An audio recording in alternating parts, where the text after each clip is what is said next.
सदाशिवसमारम्भां शङ्कराचार्यमध्यमाम् अस्मदाचार्यपर्यन्तां वन्दे गुरुपरम्पराम्। ॐ दयाकरं दयाकारं दान्तं धर्मप्रवर्तकं प्रणमामि दयानन्दं मदाचार्यपरम्परम्। ॐ अथातो ब्रह्मजिज्ञासा जन्माद्यस्य यतः शास्त्रयोनित्वात् तत्तु समन्वयात्। બ્રહ્મસૂત્રમાં પહેલો અધ્યાય, પહેલો પાદ, ચોથું અધિકરણ અને ચોથું સૂત્ર.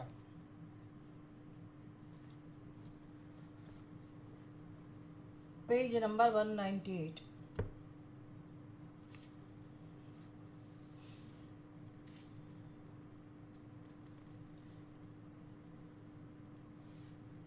કર્મકાંડ વિભાગનું મહત્વ ધરાવનાર, એટલે કર્મકાંડ તો મહત્વનો છે જ, પણ જ્યારે અર્થઘટન એવું થતું હોય કે સમગ્ર વેદ માત્ર કર્મની જ વાત કરે છે, કર્મનો જ ઉપદેશ કરે છે, અને માટે મોક્ષ માટે પણ કર્મ હોવું જોઈએ એવી જે એમની સમજ છે, આપણી પણ એવી સમજ હોય તો શંકરાચાર્યજી એ બધી વસ્તુઓને સ્પષ્ટ કરે છે. એટલે મીમાંસકોની જુદા જુદા સ્તરની જેટલી દલીલો છે એનો ઉત્તર શંકરાચાર્યજી આપી રહ્યા છે.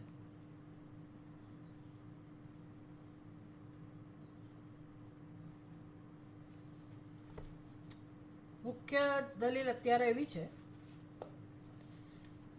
કે જે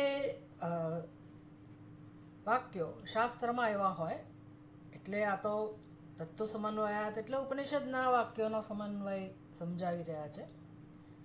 અહીંયા કર્મકાંડના વાક્યોની ચર્ચા નથી. અહીંયા જ્ઞાનકાંડ, વેદના અંત ભાગમાં આવેલા ઉપનિષદો, એના જે વાક્યો છે એનું અર્થઘટન, એનો અર્થ, એના વિશેની જે કંઈ છણાવટ છે એ થઈ રહી છે. એટલે જેમની માન્યતા એવી છે કે કર્મ પરક જ હોય, ક્રિયા પરક જ શાસ્ત્ર હોય, શાસ્ત્રનો ઉપદેશ હંમેશા એવો જ હોય કે આપણી પાસે કશુંક કરાવડાવે. એટલે જો કોઈ એવા વાક્ય હોય કે જેમાં કર્મનો નિર્દેશ ના હોય તો પછી એ વાક્યો કાં તો કર્મની સાથે જોડવાના હોય, એ કર્મનો ભાગ હોય, વિધિ રૂપે હોય, પણ એનું મુખ્ય પ્રયોજન તો કર્મ જ હોય, આવો એમનો આગ્રહ છે. એટલે એમનો અભિપ્રાય એવો છે કે જે વાક્યો કર્મનો ઉપદેશ ના કરતા હોય એ કે બહુ મહત્વના નથી.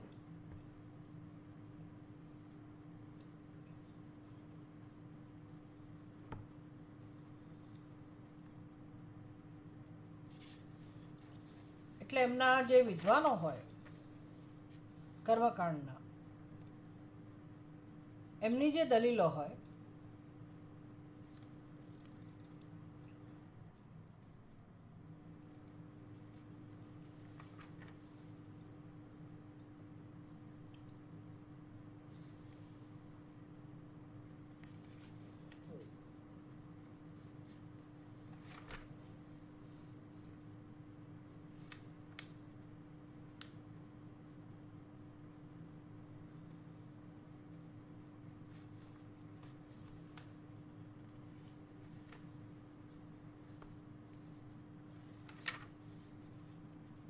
દૃષ્ટો હિ તસ્ય અર્થ કર્મ અવબોધનમ, આ પ્રકારની એમનો જે સિદ્ધાંત છે. દૃષ્ટો હિ તસ્ય અર્થ કર્મ અવબોધનમ શાસ્ત્ર તાત્પર્ય વિદામ અનુક્રમણમ. શાસ્ત્રનું તાત્પર્ય જાણવાવાળા વિદ્વાનો, જાણકારો એવું કહે છે કે ભાઈ દૃષ્ટો હિ તસ્ય અર્થઃ, તસ્ય અર્થઃ અર્થાત શાસ્ત્રસ્ય, સમગ્ર વેદ એનો અર્થ એક જ હોય અને એ છે કર્મ અવબોધનમ. કર્મનો બોધ કરાવવામાં જ શાસ્ત્રના વાક્યનો ઉપયોગ હોય. આવા જે એમના વાક્યો છે વિદ્વાનોના, શાસ્ત્રનું તાત્પર્ય જાણનારા વિદ્વાનોના આવા જે વાક્યો છે, તો એનો શું ઉત્તર આપવો? એની સામે આપણી કઈ દલીલ હોય? એટલે 199માં પાના ઉપર ભાષ્યમાં છેલ્લી લાઈનમાં યદપિ શાસ્ત્ર તાત્પર્ય વિધામ, એટલે એ વાક્ય શેની સાથે સંકળાયેલું છે? તો આગળ જે સિદ્ધ કરવામાં આવ્યું, અતઃ ભૂત વસ્તુ પરઃ વેદ ભાગ ન અસ્તિ ઇતિ વચનમ સાહસ માત્રમ. એ દલીલનો જવાબ અપાઈ ગયો. કઈ દલીલ હતી કર્મકાંડીની?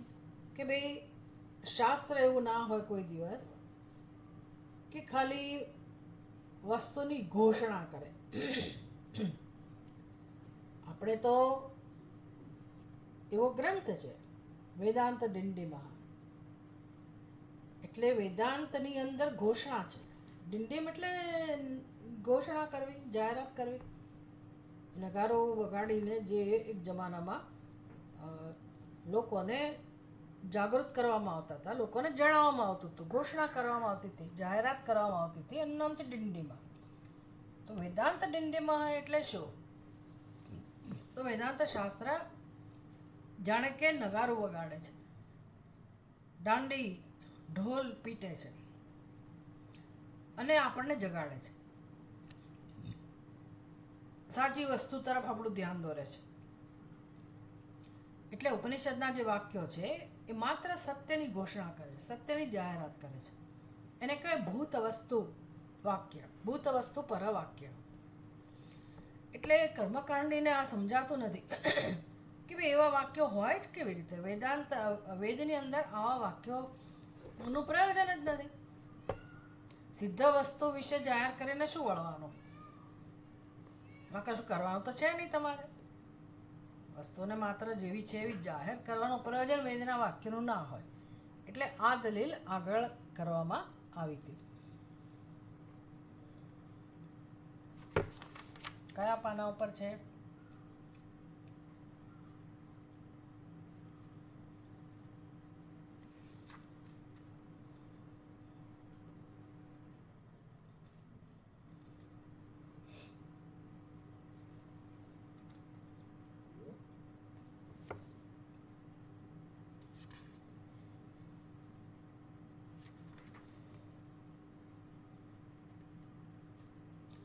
પાના નંબર 195 પર આ દલીલ કરવામાં આવી હતી ભાષ્યમાં.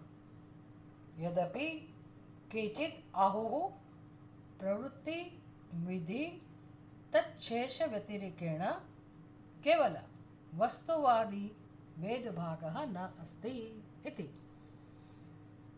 કેચિત આહુઃ, કેટલાક લોકો કહે છે કે પ્રવૃત્તિ વિધિ તચ્છેષ વ્યતિરેકેણ, એટલે પ્રવૃત્તિ વિધિ એટલે શું? કાં તો કરો અને કાં તો ના કરો, બંને પ્રવૃત્તિનો ભાગ છે. એને કહે વિધિ અને પ્રતિષેધ. તો પ્રવૃત્તિ કરવાનું કે આપણને, કાં તો પછી એમાંથી નિવૃત્ત થવાનું કે. આ સિવાય વ્યતિરેકેણ એટલે આ સિવાય. શેના સિવાય? પ્રવૃત્તિ સિવાય, એટલે કે વિધિ નિષેધ સિવાય, વિધિ પ્રતિષેધ સિવાય પ્રવૃત્તિ વિધિ તચ્છેષ વ્યતિરેકેણ. તચ્છેષ એટલે નિવૃત્તિ, પ્રવૃત્તિ અને નિવૃત્તિ અથવા વિધિ અને પ્રતિષેધ. આ સિવાય કેવલ વસ્તુવાદી વેદભાગ ન અસ્તિ. વેદભાગ એટલે કે આ વેદનો ભાગ, જ્ઞાનકાંડ વિભાગ અથવા તો સમગ્ર વેદ, એ કેવળ અને કેવળ વસ્તુનું જ વર્ણન કરે. વસ્તુવાદી, વસ્તુવાદી એટલે શું? વસ્તુને જણાવવી, વસ્તુ જેવી છે એવી એને જણાવવી. તો કહે છે કે કેવલ વસ્તુવાદી વેદભાગ ન અસ્તિ. આ શાસ્ત્ર માત્ર વસ્તુ ની ઘોષણા કરનારા ના હોઈ શકે.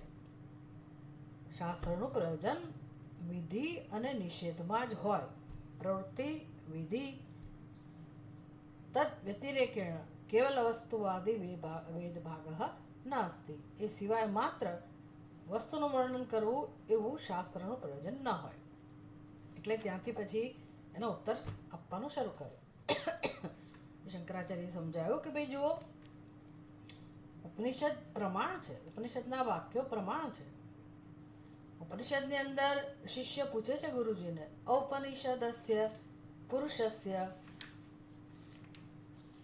અનન્ય શેષત્વાત.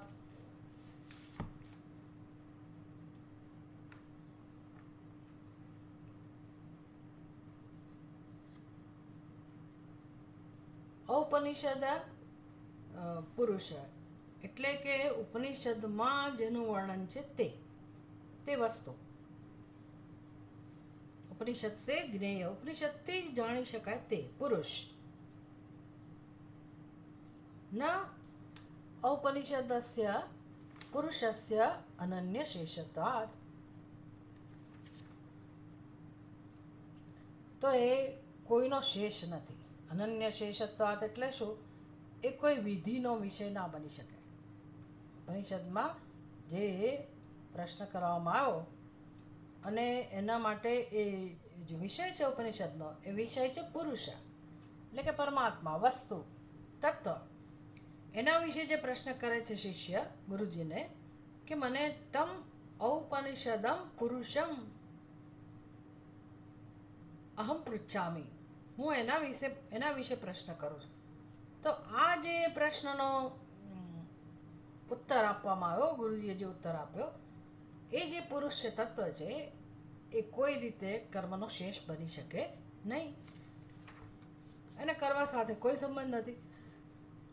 એટલે તમે એમ કહેતા હો, જો ગુરુજીએ જવાબ ન આપ્યો હોય તો બરાબર છે, ગુરુજી જવાબ આપે પણ છે, પુરુષોનું વર્ણન પણ કરે છે, તો એ ઉપનિષદનો જ વિષય છે. તમે એવું કઈ રીતે કહી શકો કે ઉપનિષદના વાક્યો કર્મની જ વાત કરે છે?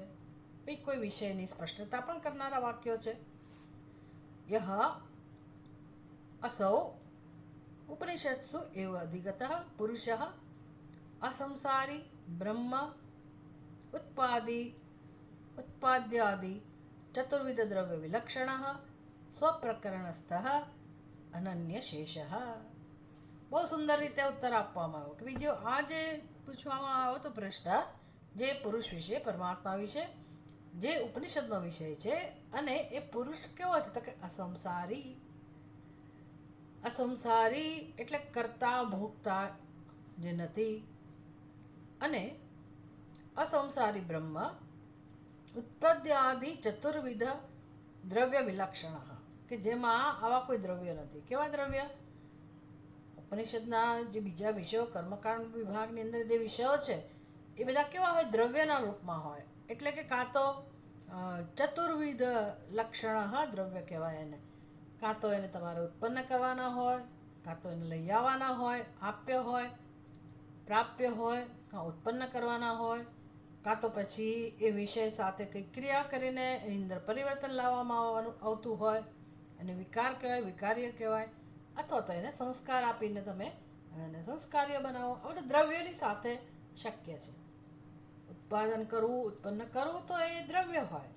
પછી એમાં પરિવર્તન લાવવું તો એ દ્રવ્ય હોય. ક્યાંકથી એને અહીંથી ત્યાં લઈ જવાનું હોય તો એ દ્રવ્ય વસ્તુ હોય.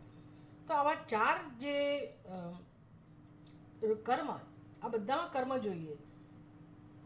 ઉત્પાદ્ય, આપ્ય, પ્રાપ્ય, સંસ્કાર્ય, વિકાર્ય, આ બધાની અંદર કર્મ રહેલું છે. અને કર્મ ત્યારે જ શક્ય બને કે કર્મ જેની સાથે થઈ શકે એવો સ્વભાવ જેનો હોય, એટલે કે દ્રવ્ય હોય. હવે આ જે ઉપનિષદમ પુરુષમ, ઉપનિષદનો જે પુરુષ જે વિષય છે, જેના વિશે શિષ્ય પ્રશ્ન કરે છે, એ પુરુષ તો વાસ્તવમાં બ્રહ્મ છે, અને જે સંસારી નથી, અને આ ચાર પ્રકારના કર્મો જેની સાથે થઈ શકે નથી એવો વિષય છે. એટલે એને કહેવાય સ્વપ્રકરણસ્થ અનન્ય છે. એનું એક સ્વતંત્ર પ્રકરણ છે, જ્ઞાનકાંડમાં છે, અને અનન્ય શેષ, એને કશાની સાથે જોડી શકાય એવું નથી. ન સો નાસ્તિ ન અધિગમ્યતે ઇતિ વા શક્યમ વદિતુમ. ભાઈ તમે આવું કોઈ નથી એવું પણ ના કહી શકો. ન અસૌ નાસ્તિ ન અધિગમ્યતે. ભાઈ આવું તો ક્યાંય જગતમાં કોઈ વસ્તુ જણાતી જ નથી કે જે ઉત્પન્ન ના કરી શકાય, જેને લાવી ના શકાય, જેમાં પરિવર્તન ના લાવી શકાય, એટલે કે વિકારે ના હોય, સંસ્કારે ના હોય. આવું તો જગતમાં કંઈ છે જ નહીં એવું પણ તમે ના કહી શકો. અને એને જાણી પણ ના શકાય એવું પણ તમે ના કહી શકો. કેમ તો કે સ એષ ન ઇતિ આત્મા ઇતિ આત્મશબ્દાત. ભાઈ આત્માની વાત છે. આ ઉપનિષદનો વિષય જે છે, જે અસંસારી છે, બ્રહ્મ છે, એ કોઈ એવો વિષય નથી કે જે આપણાથી ભિન્ન હોય. જો એ વિષય ભિન્ન હોય ને તો ચોક્કસ તમે એના વિશે શંકા કરી શકો કે આવું હશે કે નહીં હોય. ભાઈ અપરિવર્તનશીલ હોય, નિત્ય હોય, અને એ હોય જ. આવું તમે આપણાથી ભિન્ન હોય ને તો આ રીતેનું વર્ણન ના થઈ શકે. તો એમાં શંકા જન્મે સાચી વાત છે કે ભાઈ કદાચ એવો વિષય ના જ હોય. કારણ કે જગતમાં બધું જ પરિવર્તનશીલ છે, બધું જ વિનાશશીલ છે. તો કોઈ એવી વસ્તુ તો જણાતી જ નથી કે જેમાં કોઈ પરિવર્તન હોય જ નહીં. જે નિત્ય હોય એવી કોઈ વસ્તુ જણાતી તો નથી એવું કોઈ કહી શકે એમ નથી. કેમ તો કે એ વિષય આપણાથી ભિન્ન નથી. જે વ્યક્તિ આ વિષયમાં રસ લે છે, જાણવા પ્રયાસ કરે છે, એ વ્યક્તિ સમજી શકે કે ભાઈ આ વિષય બીજું કોઈ નથી, આ આત્માની જ વાત છે. અને ઉપનિષદના વાક્યો છે સહ એષ. ભાઈ આ બ્રહ્મ આવું છે. કેવું? ન ઇતિ આત્મા. ભાઈ છેવટે એનું વર્ણન કેવી રીતે થયું? આત્મા. ભલે એની વર્ણન કરવાની રીત એવી હોય કે નેતિ, પણ વિષય કોણ છે? તો કે આત્મા. આત્મ શબ્દ આવ્યો ઇતિ આત્મશબ્દાત. આત્મશબ્દ આવ્યો એટલે પછી તમારે સ્વીકારવું જ પડે કે ભાઈ છે તો ખરા છે. નથી એવું તો તમે કોઈ કહી જ ના શકો. કોઈ વ્યક્તિ એવું ના કહી શકે કે આત્મા નામની વસ્તુ જ નથી, આત્મા હોય જ નહીં, એવું કોઈ ના કહી શકે. એટલે એ જે કહી શક્યો છે પોતે જ એટલા માટે કહી શક્યો છે કે જે આત્મા છે. એટલે પોતાના વિશે કોઈ એવું કહી શકે કે હું નથી? એ તો શક્ય જ નથી. એટલે ના સૌ નાસ્તિ ઇતિ અધિગમ્યતે ઇતિ વા શક્યમ વેદિતમ. આવું કહેવાનું પણ શક્ય નથી. કારણ કે આત્મશબ્દાત આત્મનઃ ચ પ્રત્યાખ્યાતુમ અશક્યત્વાત. એટલે આત્માનો વિરોધ કોઈ ના કરી શકે. કોઈ વ્યક્તિ પોતાના સ્વરૂપનો વિરોધ ના કરી શકે કે હું નથી એવું ના કહી શકે. એનું નિરાકરણ ના થઈ શકે. યહ એવ નિરાકર્તા તસ્યૈવ આત્મપ્રસંગાત. એટલે જે નિરાકરણ કરી રહ્યો છે એ સિદ્ધ કરી રહ્યો છે કે પોતે છે. એટલે હું એમ કહું કે મારા મુખમાં જીભ નથી તો એ વધતો વ્યાઘાત કહેવાય. ભાઈ હું ક્યારે આવું બોલી શકું? જીભ હોય તો જ બોલી શકું. એટલે બોલવાનો અર્થ સિદ્ધ થતો નથી. આ પ્રકારે આત્માનો કોઈ વિરોધ કરી શકે નહીં. અને એ જ શાસ્ત્રનો વિષય છે. તત્ સાક્ષિત્વેન પ્રયુક્તત્વાદ. કારણ કે પછી એવી દલીલ કરવામાં આવી કે તો પછી આત્મા જ્યારે દરેકના અનુભવનો જ વિષય છે, દરેક વ્યક્તિ એનો અનુભવ કરી જ રહ્યો છે, તો એ મારો આત્મા જેનો હું અનુભવ કરી રહ્યો હોઉં એ ઉપનિષદનો વિષય કેવી રીતે બને? ઉપનિષદ ગમે કેવી રીતે બને? એ વાત એ સાચી છે. નનુ આત્મા અહમ પ્રત્યય વિષયત્વાત્ ઉપનિષદસુ એવ વિજ્ઞાયતે ઇતિ અનુપન્નમ. બધાના અનુભવનો વિષય જે છે આત્મા, એ ઉપનિષદ દ્વારા જ જાણી શકાય એવું કેવી રીતે કહી શકો તમે? એ પણ યોગ્ય નથી. કેટલી સરસ દલીલો છે કે ભાઈ આત્માનો અનુભવ તો બધાને જ થઈ રહ્યો છે. તો પછી તમે એને ઔપનિષદમ પુરુષમ, અને ઉપનિષદ જ એના માટેનું પ્રમાણ છે, ઉપનિષદ દ્વારા જ એને સાચા અર્થમાં જાણી શકાય, આવું બધું કઈ રીતે કહી શકાય? એટલે શંકરાચાર્યજી કહે છે વાત તો સાચી છે, છતાંય એ ઉપનિષદનો વિષય કેમ બને છે આત્મા? તો કે આપણે જેને આત્મા સમજીએ છીએ, આપણે જેને આત્મા કહીએ છીએ, હવે આત્મા તો છે જ, પણ આપણે એને જે રીતે સમજીએ છીએ આત્માને, એ જે આપણી સમજ છે એને કહે અહમ પ્રત્યય, હુંનો પ્રત્યય. દરેકને પૂછો ભાઈ તમે કોણ? આપણે ના ઓળખતા હોય તો પૂછીએ તમે કોણ, ઓળખતા હોય તો આપણે કહીએ ઓહો આવો આવો ભાઈ, આવો આવો બેન, એટલે ફલાણા ભાઈ આવ્યા હતા, ફલાણા સગા આવ્યા હતા, એને કહેવાય એનો પ્રત્યય, એ વ્યક્તિની ઓળખ. એમ દરેકને પોતાના માટેની એક ઓળખ છે, એને કહેવાય અહમ પ્રત્યય. ભાઈ હું કોણ છું? તો ઠીક છે હું મનુષ્ય છું, તો એ તો બધાને પોતાના અહમ માટેનો ખ્યાલ તો હોય જ. પછી અહમ સ્ત્રી, અહમ પુરુષ, પછી આ મારું નામ છે, હું આમ છું, આ મારું એજ્યુકેશન છે, આમ આ બધી હુંની ઓળખ છે, એને કહે અહમ પ્રત્યય. તો એ અહમ પ્રત્યય છે આજે આપણે જેને અહમ કહીએ છીએ એ ઉપનિષદનો વિષય નથી, એ ઉપનિષદ દ્વારા જાણવાની જરૂર નથી. પણ જે અહમ પ્રત્યય નો જે સાચો અર્થ છે, જે બધામાં સમાન રૂપે છે, જે સચ્ચિદાનંદ સ્વરૂપ છે, અસ્થિભાતિ પ્રિય સ્વરૂપ છે, જે નિર્વિકાર છે, જે કેવળ જ્ઞાન સ્વરૂપ છે, અને એ છે તો પછી આ હુંની ઓળખ જે આપણે ઉત્પન્ન કરેલી છે આપણી બુદ્ધિમાં, એ શક્ય બને છે. એટલે એ તો કેવો છે અહમ? એ અહમ કેવો છે? તો કે એ તો નિર્વિકાર છે, અપરિવર્તનશીલ છે, અને બધાનો સાક્ષી છે. મારી બુદ્ધિમાં જે કંઈ ગડબડ ચાલતી હોય, ગડમથલ ચાલતી હોય, એનો પણ સાક્ષી એ અહમ છે. એ પણ અહમનો પ્રત્યય છે ખરે, એ પણ છે અને આ પણ છે. બંને અહમ, આપણા અહમની અંદર બંને વસ્તુ ભળેલી એ આપણે જાણીએ છીએ. દરેકનો જે અહંકાર છે એ અગ્નિના ગોળા જેવો છે. અગ્નિનો ગોળો દેખાય તો એક જ, પણ એની અંદર બે વસ્તુ રહેલી હોય.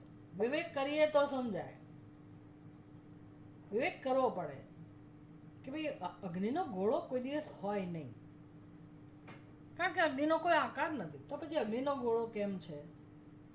આવો વિવેક જ્યારે કરીએ તો પછી ચિંતન દ્વારા એનું સત્ય આપણી બુદ્ધિમાં સ્પષ્ટ થાય કે ભાઈ આમાં જે પ્રકાશ છે અને જે ઉષ્ણતા છે એ અગ્નિનો સ્વભાવ છે, અને જે આકાર છે એ કોઈ ધાતુનો સ્વભાવ છે. આમ બે તત્વો અંદર ભળેલા છે.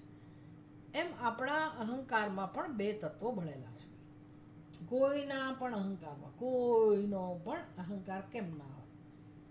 નાનામાં નાનું જંતુ હોય તો એ પણ પોતાને અહમ તો કહેતું જ હશે, એને હુંનો અનુભવ તો હોય જ. પણ દરેકને હુંનો જે અનુભવ છે, દરેકની હુંની જે સમજ છે, એમાં બે તત્વો ભળેલા છે. એને કહે અહમ પ્રત્યય. એટલે આ બે તત્વોનો સ્વભાવ કેવો છે? તો કંઈક તો ઉપાધિના ધર્મો, એ પણ અહમનો પ્રત્યય બને છે, અને બીજું ચૈતન્ય જે સાક્ષી રહેલો છે, જેને સાક્ષી કહેવાય. બાકી તો ખરા અર્થમાં એ સાક્ષી પણ નથી, પણ છતાંય ચલો ભાઈ એ છે જ, હંમેશા બધું જાણનારો છે એટલે એને સાક્ષી કહ્યો. એ પણ અહમના પ્રત્યેમાં, આપણા હુંના અનુભવમાં એ પણ ભળેલો જ હોય ને. એના વગર તો પહેલો અનુભવ પણ ના થાય. હું સ્ત્રી, હું પુરુષ, હું બ્રાહ્મણ, હું ગૃહસ્થી, હું સંન્યાસી, આવો અનુભવ પણ ના થાય. સુખી દુઃખી એવો અનુભવ પણ ના થાય. એટલે આપણા અહમમાં આ બંને અંશ ભળેલા છે, અને બંનેને અહમ પ્રત્યય કહેવાય. તો શંકરાચાર્યજી કહી રહ્યા છે કે ભાઈ ઉપનિષદનો વિષય ખરેખર કોણ છે? તો આ જે અહમ પ્રત્યય છે, દલીલ એવી છે કે આ જે દરેકની બુદ્ધિમાં અહમનો જે ખ્યાલ છે એ ઉપનિષદ દ્વારા જાણવાની શી જરૂર છે? ઉપનિષદ દ્વારા જ એને જાણી શકાય એવું કેવી રીતે કહો છો તમે? જ્યારે બધાનો અનુભવ છે જ પોતાનો, તો પછી એને ઔપનિષદમ પુરુષમ કેમ કહ્યું? ઉપનિષદ જ એના માટે પ્રમાણ છે એવું કેમ કહી શકાય? અને એ ઉપનિષદમાં એ જાણવાનો વિષય છે, અને ઉપનિષદ એના વિશે સ્પષ્ટતા કરે છે. આવું બધું કહેવાની જરૂર કઈ રીતે પડી? આ દલીલ છે. એટલે શંકરાચાર્યજી કહે છે કે ભાઈ આમાં જે અહમ પ્રત્યે જે સાક્ષીત્વેન પ્રયુક્તત્વાત, જે સાક્ષી તરીકે જેનો અનુભવ થાય છે, દરેકનો હું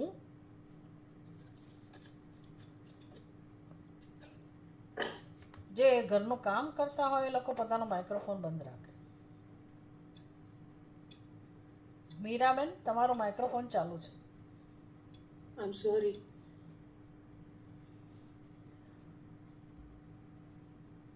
તો અહમ પ્રત્યય જે સાક્ષી છે, સર્વભૂતસ્થ સમઃ એકઃ, એની વાત છે.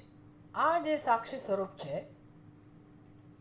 તત્ સાક્ષિત્વેન પ્રયુક્તત્વાદ, બે અહમ પ્રત્યયમાં જે સાક્ષી રૂપે રહેલો છે એ ઉપનિષદનો વિષય છે. નહીં અહમ પ્રત્યય વિષય કર્તૃ વ્યતિરેકેણ તત્ સાક્ષી.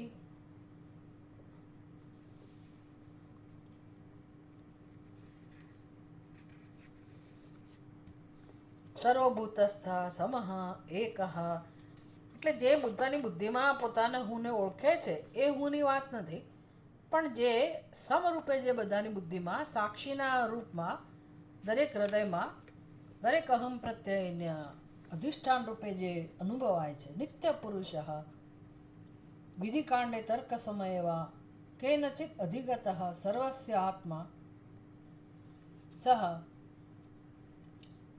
સહ ન કેનચિત પ્રત્યાખ્યાતુમ શક્ય વિધિશેષત્વમ વા નેતુમ.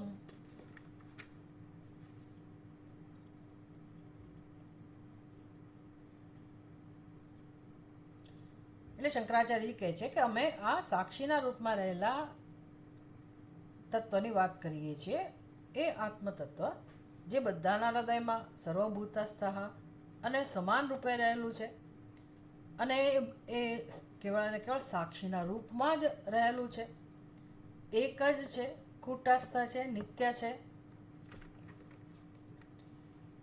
અને એને નિત્ય પુરુષ એવું કહેવામાં આવે છે.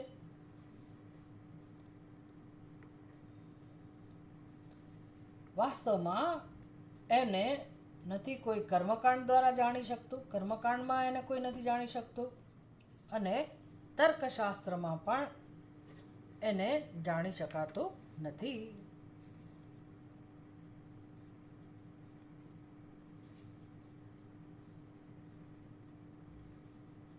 એટલે આપણી બુદ્ધિમાં તો કર્તૃત્વ ભોક્તૃત્વ છે, એની વાત કર્મકાંડમાં હોય કે તર્કશાસ્ત્રમાં હોય, પણ જે નિત્ય શુદ્ધ બુદ્ધ મુક્ત આત્મા સ્વરૂપ છે એ કર્મકાંડનો વિષય નથી કે તર્કશાસ્ત્રનો વિષય પણ નથી.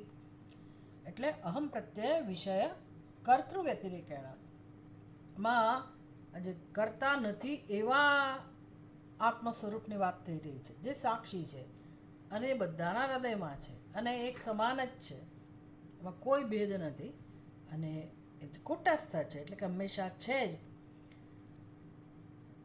એ ક્યારેય કર્મકાંડનો વિષય કે તર્કશાસ્ત્રનો વિષય બની શકતો નથી. એટલે કર્મકાંડમાં પણ એને જાણી શકાતું નથી, કર્મ દ્વારા પણ એને જાણી શકાતો નથી, અને તર્કશાસ્ત્ર દ્વારા પણ એને અનુમાનથી કેવી રીતે પણ જાણી શકાતો નથી. તર્ક દ્વારા એને કોઈ રીતે જાણી શકાતો નથી. અને માટે અતઃ સહ ન કેનચિત પ્રત્યાખ્યાતુમ શક્ય વિધિશેષત્વમ વા નેતુમ. એટલે કોઈ એનો તિરસ્કાર કરી શકે એમ નથી. મીમાંસકો એ ઉપનિષદમાં જે આ આત્મતત્વનું નિરૂપણ કરવામાં આવ્યું છે એનો તિરસ્કાર કરવાનો પ્રયાસ કરી રહ્યા છે. એટલે શંકરાચાર્યજી કહે છે કે એનો કોઈ તિરસ્કાર કરી જ ના શકે. કેમ? તો કે જે તિરસ્કાર કરવા પ્રયત્ન કરે છે એનું પણ આ સ્વરૂપ છે, એક વસ્તુ એ. અને બીજું વિધિશેષત્વમ વા નેતુમ ન શક્યમ, ભાઈ તમે એને કર્મમાં જોતરી પણ ના શકો આત્માને. કોઈ રીતે એને કર્મનો વિષય બનાવી શકાય એવું નથી. આ તત્વ આત્મતત્વ એવું છે. આત્મત્વાદ એવ ચ સર્વેષામ ન હેય ન અપી ઉપાદેય. એટલે હવે હું આત્માનો ઉપયોગ આ કર્મમાં કરીશ એને કહે હેય અને ઉપાદેય. આત્માને ગ્રહણ કરવો, આત્માનો ત્યાગ કરવો. એ તમે બીજી વસ્તુઓનો ત્યાગ કરી શકો કે કાલથી હું લસણ કાંદા નહીં ખાઉં, ચલો એનો ત્યાગ કર્યો. કાલથી હું અમુક વસ્તુઓ ફળ વગેરે જ લઈશ, તો એને કહેવાય ઉપાદેય, એનું ગ્રહણ કરવું. તો એ બધા દ્રવ્યોની સાથે આ વ્યવહાર થઈ શકે. આત્મા ક્યારેય આવા કોઈ કર્મનો વિષય બની શકતો નથી. આત્મત્વાદ એવો, ભાઈ આત્મા એટલે આત્મા જ છે. એટલે જે આ બધું કરી રહ્યો છે એના સ્વરૂપની વાત છે આ. અને બધાનું સ્વરૂપ છે. એવું હોય કે મીમાંસકોનો આત્મા ન હોય આવો તો જુદી વાત છે. બે આત્મા એક જ છે. અને જ્યાં પણ જીવન છે, જ્યાં પણ આ પ્રકારની ચર્ચા છે કે ચિંતન છે, તો એ જે ચિંતન કરી રહ્યો છે એનું જ આત્મા સ્વરૂપ છે. તો કોણ એનો તિરસ્કાર કરી શકે? કઈ રીતે એનો તિરસ્કાર કરી શકાય અને કઈ રીતે તમે એનો કર્મમાં ઉપયોગ કરી શકો? આ પ્રકારે આત્મા સાથે કોઈ વ્યવહાર શક્ય નથી. સર્વમ હિ વિનશ્યદ વિકારજાતમ પુરુષાંતમ વિનશ્યતિ. એક આ આત્મતત્વ સિવાય પુરુષાંતમ, એટલે પુરુષ એટલે પરમાત્મા, આત્મા, આત્મતત્વ સિવાય જગતમાં જે પણ છે બધું કેવું છે? વિનશ્યત વિકારજાતમ, જેમાં સતત વિકાર આવી રહ્યો છે અને છેવટે જેનો વિનાશ થઈને જ રહે છે. બધું જ એવું છે જગતમાં. એક આત્મા જ એવો છે કે જેની સાથે જેમાં કોઈ વિકાર શક્ય નથી અને જેનો વિનાશ શક્ય નથી. પછી સમજાવે છે શબ્દો કે ભાઈ અવિનાશી, નિરવયવ, આ બધા શબ્દો આત્મા માટે છે ને. નિત્ય શુદ્ધ, નિત્ય બુદ્ધ, નિત્ય મુક્ત. તો આપણે શબ્દો તો બોલી જઈએ કે હા બરાબર છે ભાઈ, અમને ખ્યાલ આવી ગયો કે આત્મા આવો જ છે. પણ પછી યાદ નથી આવતું કે ભાઈ આપણે તો અનુભવ જે કરીએ છીએ એમાં તો મને તો ભૂખ લાગી, હું ભૂખ્યો, એટલા કલાકથી ભૂખ્યા છીએ, એટલે હું ભૂખ્યો, હું તરસ્યો, હું સાજો, હું માંદો, હું સુખી, હું દુઃખી. આ તો જાય જ નહીં પાછું. એટલે આ અનુભવ તો છે જ ને. બોલીએ ખરા કે ભાઈ આત્મા તો નિત્ય શુદ્ધ છે, નિત્ય બુદ્ધ છે, અવિકારી છે, અવયવરહિત છે, નિરવયવ છે, અપરિવર્તનશીલ છે. તો આ બધું તો પરિવર્તનશીલ થયું. ભૂખ લાગી, બહુ ભૂખ લાગી હતી, હવે જમી લીધું એટલે હવે ભૂખ નથી, તો પરિવર્તન આવ્યું. આપણા અનુભવમાં તો આવું જ છે બધું. એટલે કેમ આત્મતત્વને સ્પષ્ટ સમજવું. આ બધા વિકારો છે ક્યાં છે? તો કે આત્મા સિવાયની વસ્તુમાં વિકારો છે. આત્મા સિવાય જગતમાં જે છે એ તમામ વસ્તુ વિકારશીલ છે અને માટે એમાં અહંભાવ હોય તો જ મને આ બધાનો અનુભવ થાય. એટલે કામ તો એક જ કરવાનું છે. અનુભવ ભલે થાય પણ મારો જે નિર્ણય છે કે ભૂખ લાગી એટલે હું ભૂખ્યો, તરસ લાગી એટલે હું તરસ્યો, તો એમાં આત્માને ભૂખ તરસ સાથે કોઈ સંબંધ નથી. એ જે અંતર છે એ અંતર મારી બુદ્ધિમાં સ્પષ્ટ થવું જોઈએ. જ્ઞાનની વાત છે, સમજની વાત છે.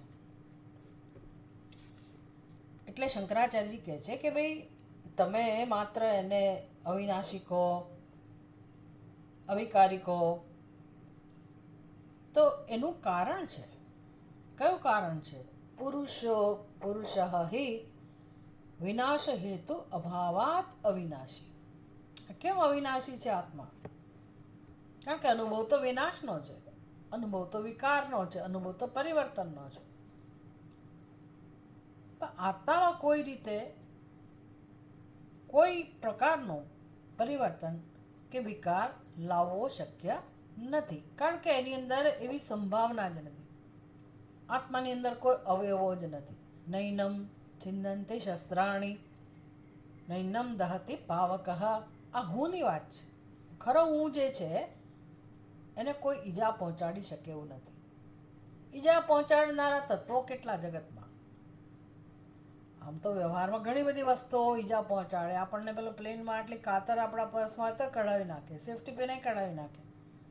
નાની નાની વસ્તુઓથી કંઈ મોટો એવી હિંસા ના થાય, પણ એ કે ના, બસ એ કોઈકને તમે ઈજા કરી શકો.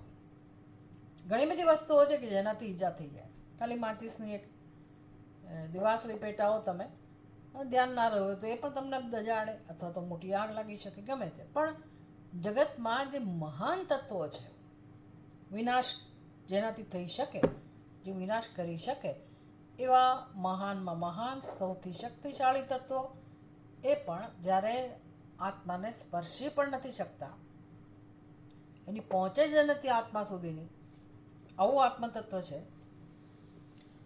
એટલે આત્મા વિનાશનો હેતુ બની જ નથી, વિનાશનો વિષય આત્મા બની જ શકતો નથી. આ હેતુ થયો. એ પૃથ્વી ગમે તેટલું કરે, આત્માને કંઈ ના કરી શકે. પૃથ્વી ભૂકંપ આવે, આ થાય તે થાય, તો બધું તમારું રફે દફે થઈ જાય, બધો વિનાશ સર્જાય, પણ આત્માને કશું ના કરી શકે.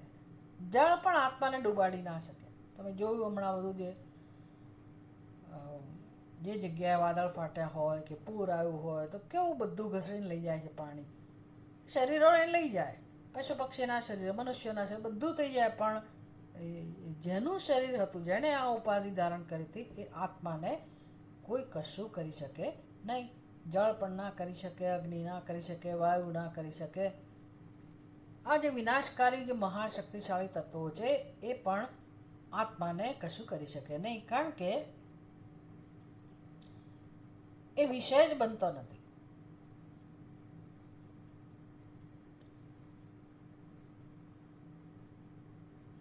ન દાહ્ય ન શોષ્ય, બધું વર્ણન કરે છે ગીતામાં. કોઈને બાળી શકાય જ નહીં, એને સૂકવી શકાય જ નહીં, આવો આત્મા છે. આ હેતુ થયો. એટલે શંકરાચાર્યજી કહે છે કે એની અંદર આવો હેતુ રહેલો છે. વિનાશ હેતુ અભાવાત. વિનાશનું કારણ તો હોવું જોઈએ ને. કારણ જ નથી તો વિનાશ કેવી રીતે હોય? માટે અવિનાશી છે. વિક્રિયા હેતુ અભાવાત. કોઈ પ્રકારની વિક્રિયા જેમાં ક્યારેય શક્ય જ નથી. એટલે વિચાર કરો કે સ્વરૂપ કેવું હોય. જગતના બધા પદાર્થો એવા છે કે જેમાં વિકાર આવે છે. એટલે હવે વિકાર જોઈ શકાય છે, આપણે પ્રત્યક્ષ જોઈ શકીએ છીએ. એટલે કે સ્થૂળ છે. સૂક્ષ્મ રૂપે પણ વસ્તુમાં વિકાર આવતો હોય છે. આપણા મનમાં પણ વિકારો આવતા હોય, પરિવર્તન આવતું હોય, સૂક્ષ્મ સ્તરે આપણે જોઈ શકીએ. પણ આત્માની અંદર એવી જે વૃત્તિ સૂક્ષ્મથી સૂક્ષ્મ, એની પણ સંભાવના નથી. એટલે કેવળ જે જ્ઞાન સ્વરૂપ છે, કેવળ અને કેવળ જ્ઞાન, એવા આત્મ સ્વરૂપમાં વિક્રિયા લાવનારું, વિક્રિયા લાવી શકાય એવું કોઈ નિમિત્ત જ નથી. એટલે આને કારણે એ કૂટસ્થ છે, નિત્ય છે. વિક્રિયા હેતુ અભાવાત કૂટસ્થ નિત્ય. અતઃ એવ. આવું હોવાથી એનું વર્ણન કેવી રીતે કરે છે ઉપનિષદ? નિત્ય શુદ્ધ બુદ્ધ મુક્ત સ્વભાવ. કે આત્માનો સ્વભાવ એક તો નિત્ય છે. એટલે નિત્ય શબ્દ સમજવાથી જ આપણી બુદ્ધિમાં એટલી બધી સ્પષ્ટતા થઈ જાય અને અંતઃકરણમાં એટલી બધી શાંતિ થઈ જાય, કારણ કે હુંની વાત છે. એટલા માટે આપણે જ્યારે પોતાના સ્વરૂપને એની સાથે જ્યારે જોડેલું હોય, કે જેમાં શંકા હોય, અસ્તિત્વની શંકા હોય, જેમાં ચિંતા હોય, જેમાં પરિવર્તનની શંકા હોય, આવા તત્વો સાથે, આવી વસ્તુઓ સાથે જ્યારે આત્માને જોડી દીધો હોય, ત્યારે જ આપણી અંદર ચિંતા હોય, ચંચળતા હોય, અશાંતિ હોય, રઘવાટ હોય, ભય હોય, આ બધું હોય. આત્માનું સ્વરૂપ જે નિત્ય છે, આપણને જ્યારે બુદ્ધિમાં સમજાય કે ભાઈ આ આત્મા એક જ તત્વ એવું છે કે જે છે જ નિત્ય. એટલે શું? જેમાં અસ્તિત્વ આવી જ ગયું, એમાં અસ્તિત્વ એટલે બસ એની જ સત્તા, પરમ સત્તા, જેને ભગવાન પોતાનું પરમ ધામ કહે છે, પરમ પદ કહે છે. વિષ્ણુ પરમ પદમ આપનોતી, આ રીતે ભગવાન જેની વાત કરતા હોય છે. આવું જ્યારે આપણે પોતાના આત્મ સ્વરૂપનું દર્શન કરીએ, સમજીએ, બહુ મોટી શાંતિ થઈ જાય કે ભાઈ દુનિયાનું જે થવું હોય થાય, જ્યાં જે જવું હોય થાય, મારી આજુબાજુ પણ જે થતું હોય ભલે થાય, જે થઈ રહ્યું છે ભલે થઈ રહ્યું, પણ હું સલામત છે, આત્મા સલામત છે. કેમ તો કે એનો સ્વભાવ જ આવો છે, મારે કંઈ કરવાનું નથી, છે જ આવો. અને હું શું કામ તો પછી એને નથી ઓળખતો, એનો પ્રયત્ન કરતો કે નથી કરતી? શું કામ મને એમાં રસ નથી પડતો? એને જાણવાથી જ, એના નિત્ય સ્વરૂપને ઓળખવાથી જ મારા બુદ્ધિમાં, હૃદયમાં શાંતિ છવાઈ જતી હોય, પ્રસન્નતા છવાઈ જતી હોય, તો હું શું કામ એને ના ઓળખું? પછી આપણને એ જ્ઞાનનું મહત્ત્વ સમજાય કે જો આવું તત્વ છે, આત્મા આવો જ છે, તો એને જાણવો એક જ આપણા જીવનનો ધ્યેય છે. નિત્ય શુદ્ધ બુદ્ધ મુક્ત સ્વભાવ, આવો હોવાથી શંકરાચાર્યજી કહે છે આ બહુ મહત્ત્વની વસ્તુ છે. આત્માના ગુણો, નિત્યતા, નિત્ય શુદ્ધતા, નિત્ય જ્ઞાન સ્વરૂપ. ભલે ને આપણી બુદ્ધિ કામ ના કરતી હોય, અથવા તો કોઈક કારણસર માણસ કોમામાં જતો રહે, જે થવું હોય તે થાય, પણ આત્માને એની આંચ પણ આવતી નથી. એ તો નિત્ય બુદ્ધ જ છે અને નિત્ય મુક્ત જ છે. બસ આ જાણી લીધું એ જીવને હવે આવાગમન નથી. ભગવાન કહે છે કે જે આ પ્રકારે પોતાને જાણી લે છે, એણે હવે ક્યાંય ભટકવાનું નથી, એણે ફરી ફરીને આવવાનું નથી, એ મુક્ત થઈ ગયો. જીવતા જ મુક્ત થયો, જીવન એવો મુક્ત. જીવન મૃતો વા ભવે નિત્ય મુક્ત. દયાનંદ પંચકમમાં છેલ્લે આપણે બોલીએ છીએ ને, જીવન મૃતો વા, જીવતો હોય કે મૃત્યુ પામે, સદા મુક્ત જ છે. એટલે કેટલું સરસ વસ્તુ છે આ મુક્તિને, મુક્ત સ્વરૂપને, જે મુક્ત જ છે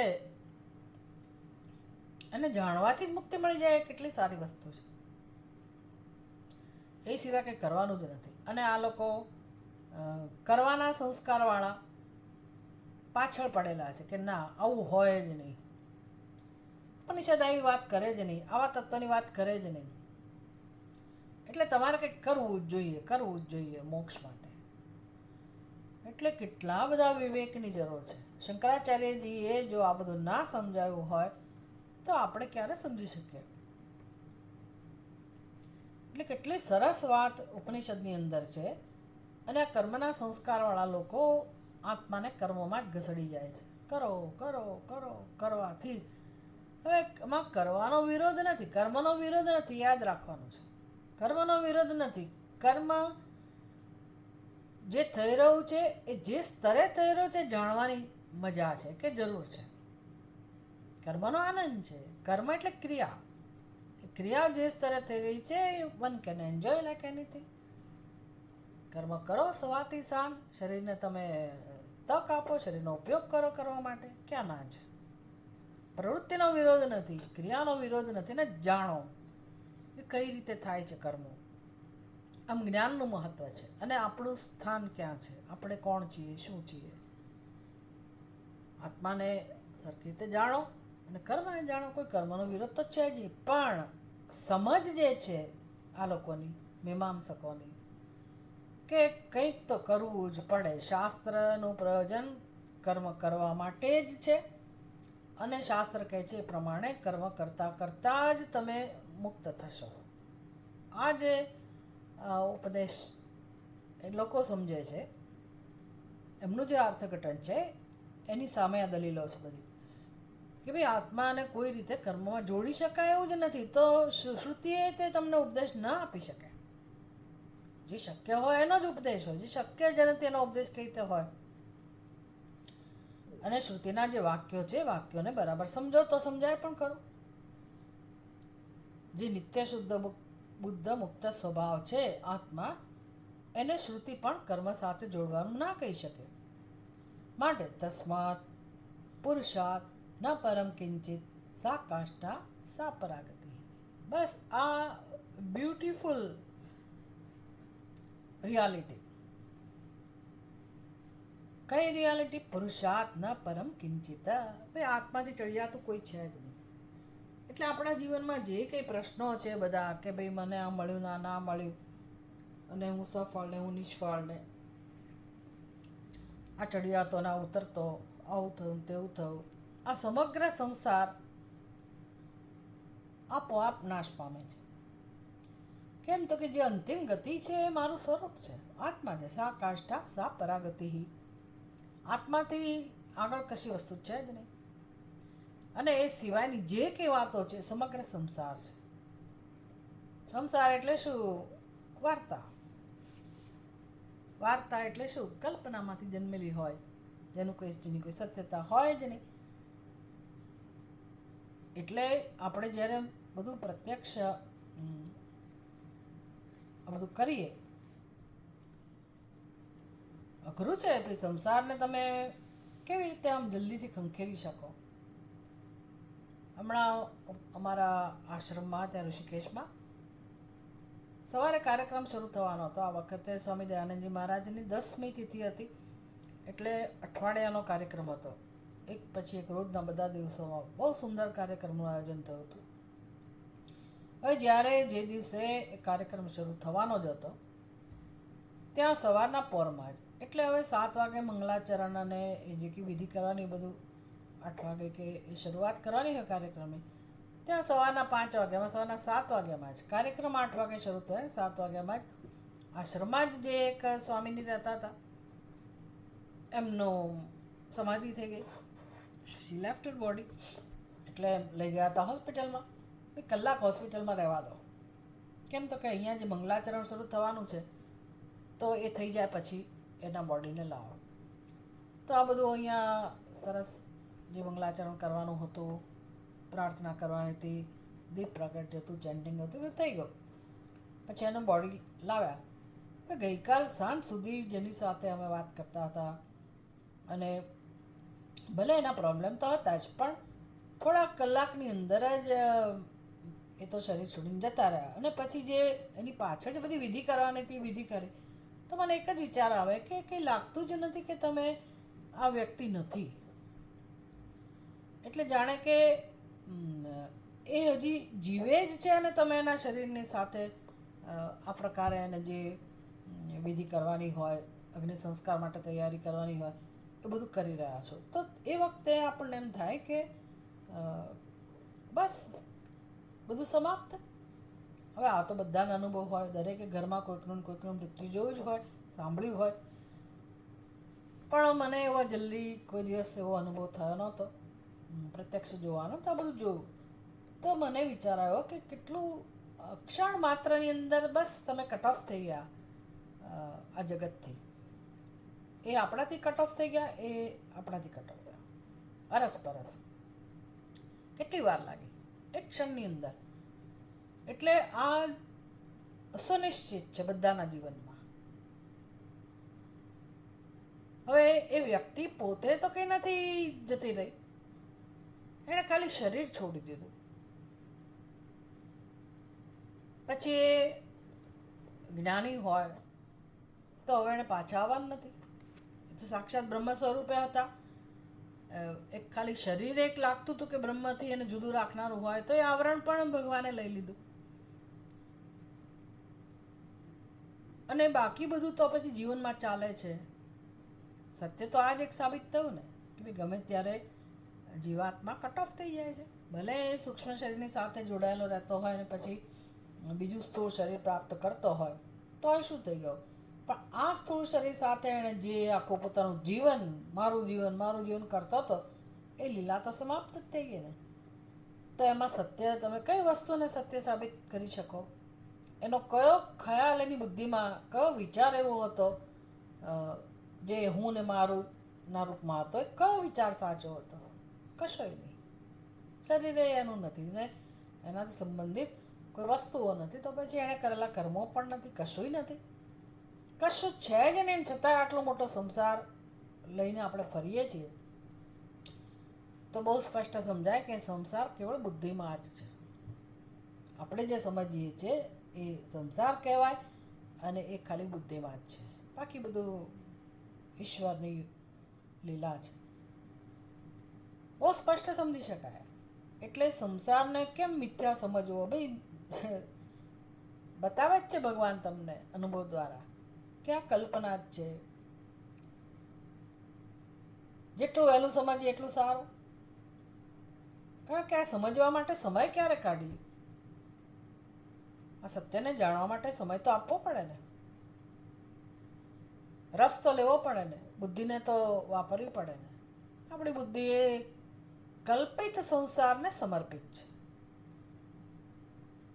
અને એને પોતાના સ્વરૂપનું જ્યારે દર્શન કરવાની તક ભગવાન આપે છે તો એને એ જીવને સમજ પડતી જ નથી, એને રસ પડતો જ નથી. એટલે દુઃખની વાત કહેવાય. એણે એનો પોતાનો કલ્પિત સંસાર એ જ એના માટે આવરણ બને છે, અવરોધ બને છે પોતાના સ્વરૂપને નહીં જાણવા માટે. એટલે એને એટલું બધું મહત્વ આપે છે અને સંસાર છોડતો જ નથી. માણસ છોડતો જ નથી. મારે આમ છે ને મારે તેમ છે, આજે મારે આ કરવાનું છે ને આજે મારે પેલું કરવાનું છે. એને જ્ઞાનનું મહત્વ કોઈ રીતે સમજાતું જ નથી. કમિટમેન્ટ વધતું જ નથી, પ્રેમ વધતો જ નથી. જીવની આ દશા છે બિચારાની. જ્યારે આપણે આ ચેતનાના સ્તર સુધી આ પ્રકારે જ્ઞાન સૂક્ષ્મ સ્તર સુધી આપણે જ્યારે આપણી બુદ્ધિને લઈ જઈએ તો બધું સ્પષ્ટ થાય છે કે વાત તો સાચી છે. સા કાષ્ઠા સા પરાગતિ. ઉપનિષદ કહે છે વાત સાચી છે કે આત્માથી આગળ કશું જ નથી અને આત્મા જ સત્ય છે. અને આ બધું મારી વાત છે, પોતાના સ્વરૂપની વાત છે. તમ તો ઉપનિષદમ પુરુષમ પૃચ્છામિ. અને ઉપનિષદ જ આ વસ્તુ જણાવે છે. એટલે જેને જાણવાની ઈચ્છા હતી એ શિષ્ય ગુરુજીને પૂછે છે બૃહદારણ્યક ઉપનિષદની અંદર કે તમ પુરુષમ પૃચ્છામિ, હું એ તત્વને જાણવા માગું છું, એ પુરુષને જાણવા માગું છું. કયો? ઔપનિષદમ, જે ઉપનિષદનો વિષય છે, ઉપનિષદમાં જેની ચર્ચા છે. હવે છે તો આપણું સ્વરૂપ, વિચાર કરો. ચર્ચા એની ઉપનિષદમાં છે. કેમ એવી જરૂર પડી? મારી ચર્ચા હું કેમ ના કરું? અક્કલ મને ખબર જ નથી ને હું કોણ છું, કઈ રીતે કરું? અને દુનિયામાં બધા એવા જ ભેગા થયા હોય, જ્ઞાનને કારણે જ બધાનો જન્મ થયો છે. એટલે બધા પોતાને પોતાની રીતે જ સમજે છે. એટલે મારું જે સાચું સ્વરૂપ છે, જીવનું જે સાચું સ્વરૂપ છે, જે એક જ છે, એટલે કે બધા જીવોનું સત્ય છે. તમ આત્માનો, એ આત્મા ખરેખર કેવો છે તો ઉપનિષદ જ સમજાવે છે. એટલે હવે મારે સ્વીકારવું પડે કે ભલે મારી વાત હોય પણ મારે જવું કોની પાસે પડે? ઉપનિષદ પાસે. તમ ઉપનિષદમ પુરુષમ ઇતિ ચ ઉપનિષદ દત્ત વિશેષણમ પુરુષસ્ય ઉપનિષત્સુ પ્રાધાન્યેન પ્રકાશ્યમાનત્વ ઉપપદ્યતે. આમ ઉપનિષદમાં મુખ્ય વિષય તો ખરેખર પ્રાધાન્યન પ્રકાશ્યમાનત્વ પુરુષસ્ય, એટલે કે એની પ્રધાનતા કોની છે? તો કે આ પુરુષની.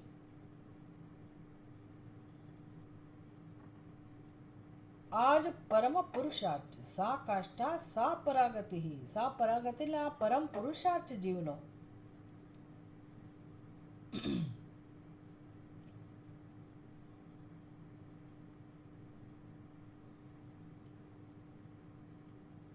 ઉપનિષદથી જ મુખ્યતયા એટલે સાચા અર્થમાં, મુખ્યતયા પ્રાધાન્યના એટલે કે સાચા અર્થમાં પ્રકાશ્યમાનત્વ એટલે જેનું દર્શન કરી શકાય, જેને મુખ્ય રૂપે સાચા અર્થમાં જાણી શકાય, એવું ક્યાં શક્ય બને છે? ઉપનિષદમાં. ઔપનિષદમ એ વિશેષણ બરાબર છે, કારણ કે મુખ્ય રીતે આ આત્માનું જ્ઞાન ઉપનિષદ દ્વારા પ્રાપ્ત થાય છે. તો એનો અર્થ શું થયો? શું સિદ્ધ થયો આવી ચર્ચાથી? કે આત્મા સિદ્ધ જ છે અને સિદ્ધ વિષય છે, ભૂત વસ્તુ છે. એ ઉપનિષદનો વિષય છે અને ઉપનિષદ એનું નિરૂપણ કરે છે. એટલે ઉપનિષદ વિશે મીમાંસકોની આ દલીલ હતી કે વેદ ભાગ આવું ના કરે, કે ખાલી વસ્તુને જાણવા માટે જ વેદ ભાગ હોય, કર્મનું વિધાન ના કરે.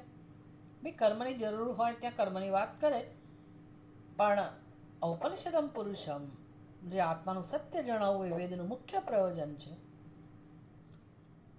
તો એ વેદનો ભાગ હોઈ શકે. વિષય વસ્તુ આત્મા એ માત્ર જાણવાનો વિષય ઉપનિષદની અંદર હોઈ શકે. કર્મ સાથે જોડાવો જ જોઈએ એવું કંઈ જરૂરી નથી, અથવા તો ઉપનિષદ માત્ર કર્મની જ વાત કરે એવું જરૂર નથી. આ વાત ચોક્કસ કરે ભૂત વસ્તુની, કારણ કે કોઈ જાણતું નથી આત્માને યથાર્થ રીતે. માટે અતઃ ભૂત વસ્તુ પરઃ વેદ ભાગ નાસ્તિ ઇતિ વચનમ સાહસ માત્રમ. એટલે આ કર્મકાંડીઓનું સાહસ, એટલે કે આ તો વધારે પડતું છે કહેવું કે ના ના ઉપનિષદ તો કઈ વસ્તુ ભૂત વસ્તુની વાત કરીને બેસી રહેવું ના હોય, એ કર્મ તો કહે જ. એ વસ્તુ ખોટી છે. ઉપનિષદ વાત કરી શકે. યદપિ, હવે એની દલીલો શરૂ થઈ. યદપિ શાસ્ત્ર તાત્પર્ય વિદામ અનુક્રમણમ દૃષ્ટો હિ તસ્યાર્થ કર્મોવદનમ ઇત્યમાદિ. ભલે ને વિદ્વાનો કહેતા હોય કે ભાઈ તસ્ય અર્થ, શાસ્ત્રનો અર્થ આવો જ છે કે જે કર્મનું જ્ઞાન કરાવે, ભલે એ લોકો એવું કહેતા હોય. તદ ધર્મ જિજ્ઞાસા વિષય ત્વાત અધિ વિધિ પ્રતિષેધ શાસ્ત્ર અભિપ્રાય દ્રષ્ટવ્યમ. તો એ તમારે ક્યાં એનું મહત્વ સમજવાનું? કર્મોબોધનનું ધર્મશાસ્ત્રમાં, કર્મકાંડ વિભાગ એટલે ધર્મ જે આ વિષય છે ત્યાં બરાબર છે, ત્યાં ચોક્કસ શાસ્ત્ર આપણી પાસે કર્મ કરાવવાની જ અપેક્ષા રાખે. અપિ ચ આમ્નાયસ્ય ક્રિયાર્થત્વાत् અનર્થક્યમ અતદર્થાનામ ઇતિ એતદ એકાંતેન અભ્યુપગચ્છતામ ભૂત ઉપદેશ અનર્થક્ય પ્રસંગ. હવે જો જે લોકો એવું કહેતા હોય કે શાસ્ત્રની અંદર માત્ર ક્રિયા અર્થ થતો હોય એવા જ વાક્યો મહત્વના છે, અને બાકી જે સિદ્ધ વસ્તુની વાત કરતા હોય તો એ વાક્યો નકામા છે, એવી પરિસ્થિતિ ઊભી થાય. જો એ લોકો એવો આગ્રહ રાખે છે ને, આ વાક્ય આમ્નાયસ્ય ક્રિયાર્થત્વાत्, આમ્ના એટલે શાસ્ત્ર, આમ્નાયસ્ય એટલે કે શાસ્ત્રસ્ય ક્રિયાર્થત્વાत्, ક્રિયાપરતત્વાत्. ભાઈ આમ્નાય એટલે કે વેદ જે છે એ ક્રિયાને જ સમર્પિત હોય, ક્રિયાની જ વાત કરતા હોય. અને જે બીજા વાક્યો છે ભલે એ શાસ્ત્રના જ વાક્યો છે, પણ અતદર્થમ તેષામ અતદર્થાનામ અનર્થક્યમ, બે એ કે બહુ મહત્વના નથી. અતદર્થાનામ એટલે એનો કે બહુ અર્થ કરવાનો ના હોય, તો પછી એ તો નકામા સાબિત થયા. અને એવા વાક્યો તો છે પાછા, નથી એવું એ નથી. જો એવા વાક્યો ન હોય, એટલે કે જે વાક્યોનો અર્થ ક્રિયા ન થતો હોય, જેને કર્મમાં ન જોડી શકાતા હોય, એવા વાક્યો હોય, ન હોય તો વાંધો નથી, પણ એવા વાક્યો પણ છે. એનું શું? એટલે ભૂત ઉપદેશ એને કહેવાય. ભૂત ઉપદેશ એટલે જે વસ્તુ છે એના વિશેનો ઉપદેશ કર્યો હોય. સિદ્ધ વસ્તુનો ઉપદેશ પણ શાસ્ત્રની અંદર હોય તો તમારા કહેવા પ્રમાણે તો એ નકામું જ બની જાય, એ વાક્ય નકામું બની જાય. એટલે એવું તો બને નહીં. તમે કહો એ જ કામનું, બાકી બધું કહેલું છે નકામું, એવું તમે કઈ રીતે કહી શકો? વેદમાં જે કહ્યું છે બધું પ્રયોજન હોય એ પ્રમાણે જ કહ્યું હોય, પ્રયોજન હોય જ, આમ નામ નકામી વાત તો ના કરી હોય. એટલે પ્રવૃત્તિ નિવૃત્તિ વિધિ તચ્છેષ વ્યતિરેકેણ ભૂતમ ચેત વસ્તુ ઉપદિશતિ. વસ્તુ ઉપદિશતિ એટલે કેટલીક વસ્તુઓનો ઉપદેશ હોય, ભૂત વસ્તુઓ જે હોય એનો ઉપદેશ થતો હોય, એને એમાં પ્રવૃત્તિ નિવૃત્તિ સાથે એને કોઈ લેવા દેવા ના હોય, કર્મ સાથે લેવા દેવા ના હોય, એને કર્મમાં જોડી ના શકાય, એવા જો વાક્ય હોય તો એનું શું?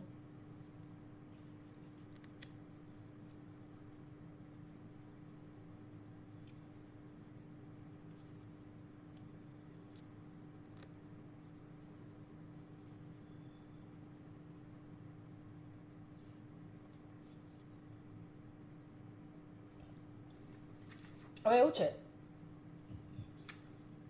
કે ભાઈ આમાં કર્મકાંડી મીમાંસક લોકો ના તો ના કહી શકે કે ભાઈ વેદમાં એવા વાક્ય નથી, ભૂત વાક્ય નથી, એવું તો ના કહી શકે.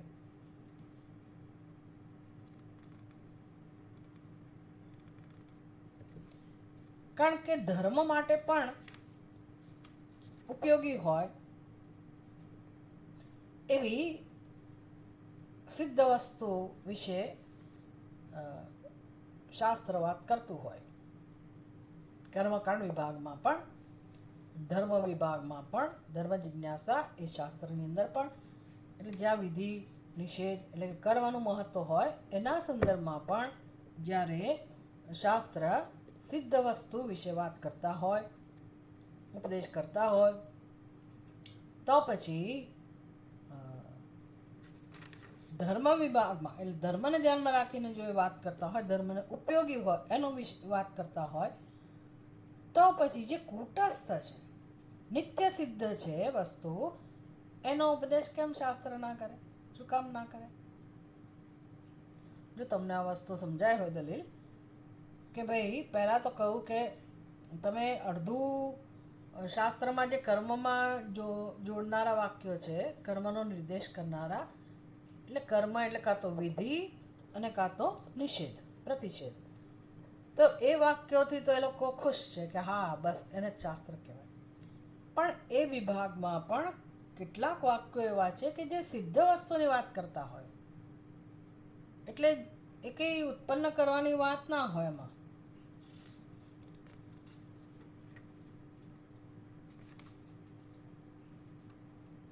ભવ્યાર્થત્વેન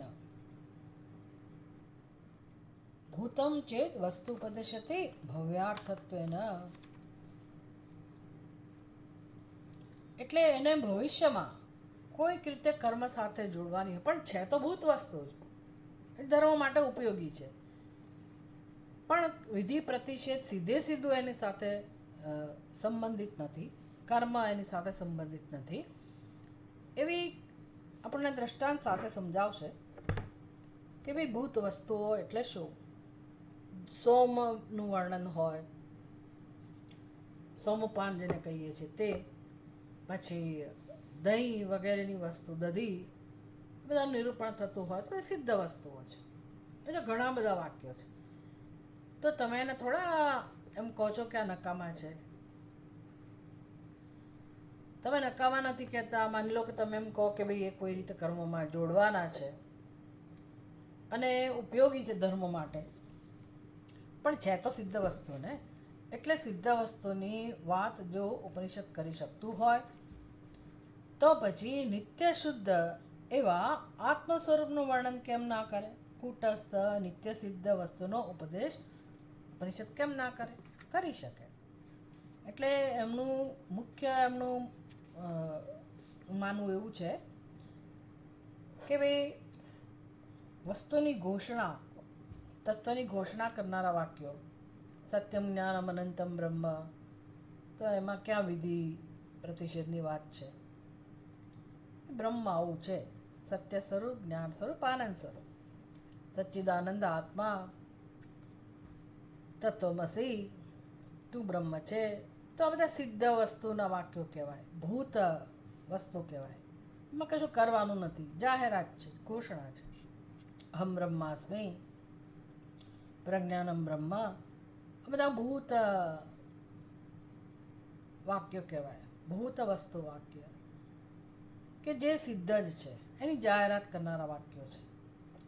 એટલે એને વાંધો છે કે ભાઈ ઉપનિષદ માત્ર આવી જાહેરાત ના કરે, એ વાક્યોને તમારે કેવી રીતે સમજવાના? તો કે કર્મમાં ઉપયોગમાં લેવાના. એટલે ધર્મ માટે ઉપયોગી ઘણી બધી આવી સિદ્ધ વસ્તુની વાત શાસ્ત્ર કરતું હોય, તો એનો ઉપયોગ જેમ છે કર્મમાં, એમ આ બધા વાક્યોનો ઉપયોગ પણ છેવટે તમારે કર્મમાં કરવાનો. માત્ર ખાલી ઘોષણા કરવા ખાતર કરતા હોય એવું શાસ્ત્ર ન કરે. આ એની દલીલ હતી. એટલે બહુ સુંદર રીતે શંકરાચાર્યજીનો ઉત્તર આપે છે કે ભાઈ પ્રવૃત્તિ નિવૃત્તિ વિધિ તચ્છેષ વ્યતિરેકેણ ભૂતમ ચેત વસ્તુ ઉપદિશ્યતે ભવ્યાર્થત્વેન કુટસ્થ નિત્યમ ભૂતમ ન ઉપદિશ્યતે ઇતિ કો હેતુઃ. તો શાસ્ત્ર જ્યારે ધર્મને સંબંધિત પ્રવૃત્તિ વિધિ અને નિવૃત્તિ વિધિ એના સિવાય સિદ્ધ વસ્તુનું વર્ણન ધર્મને ધ્યાનમાં રાખીને જ્યારે કરતું હોય, ધર્મમાં ઉપયોગી હોય એવા કારણથી એનું વર્ણન કરતું હોય શાસ્ત્ર, તો બ્રહ્મનું વર્ણન કેમ ના કરે? એટલે હવે આપણે સમજવાનું રહ્યું કે ભાઈ એવા કયા વાક્યો છે ભૂત વસ્તુનું વર્ણન કરનારા વાક્યો કે જે ધર્મમાં ઉપયોગી છે. તો આપણને વધારે સ્પષ્ટતા થાય એવા કયા વાક્યો છે એ મીમાંસકોને સમજવા પડે અને એમને સમજાવવું પણ પડે. તો એ બધા વાક્યોનું વર્ણન પણ શંકરાચાર્યજી કરશે. નહીં ભૂતમ ઉપદિશ્યમાનમ ક્રિયા ભવતી. પહેલા આટલું સમજી લો. નહીં ભૂત ઉપદિશ્યમાનમ ક્રિયા ભવતી.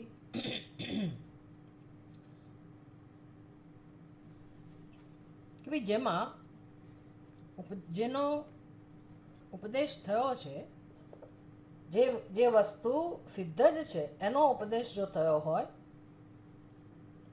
ઉપદેશ કરવાનો હોય, તો એ ઉપદેશ જે થયો છે કે ભાઈ આ વસ્તુ આમ છે, જાહેર કરી તો એનો અર્થ એવો નહીં કે એમાં એ ક્રિયા માટે છે, કે ક્રિયા બની ના જાય.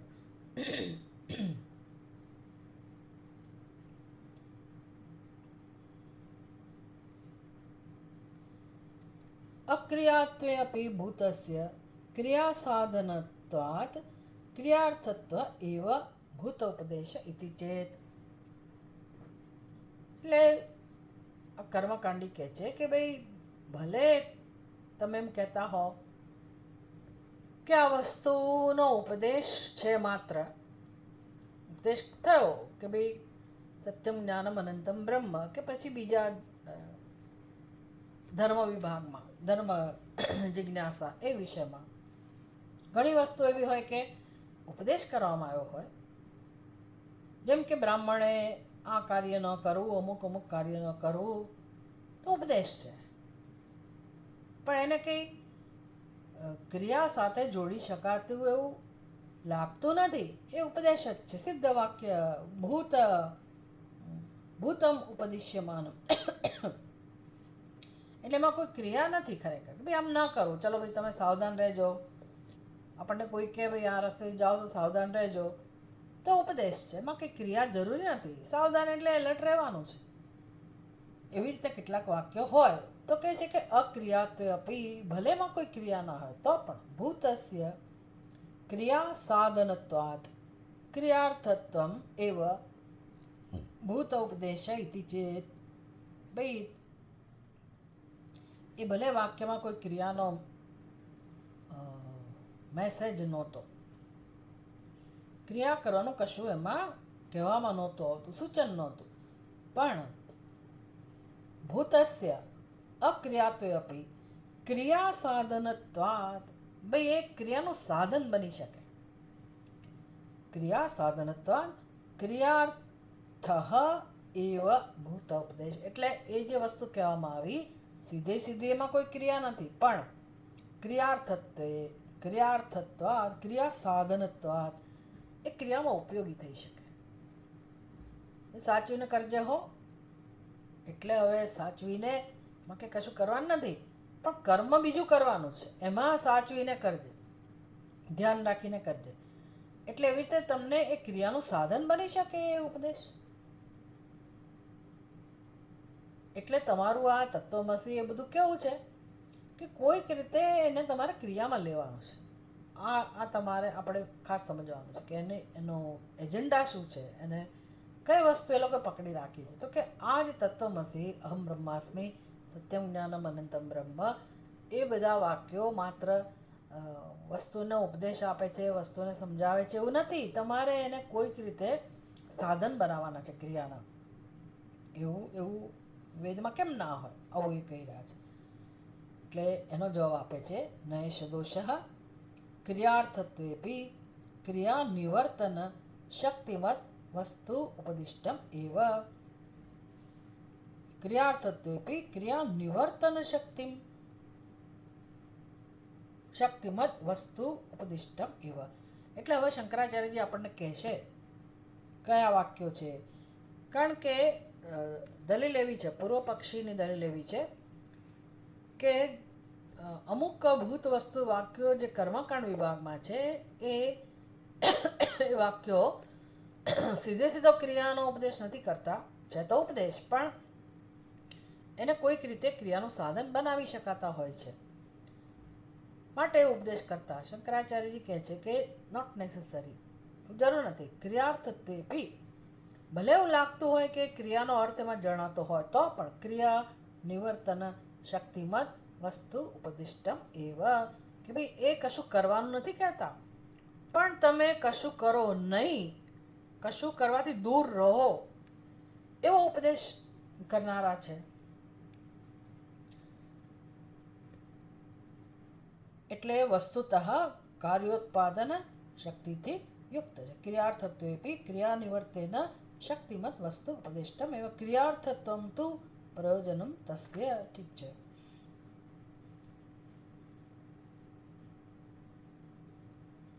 એ પછીની દલીલ છે. પણ ક્રિયાર્થત્વેપી ક્રિયા નિવર્તન શક્તિ વસ્તુ ઉપદિષ્ટમ એવ.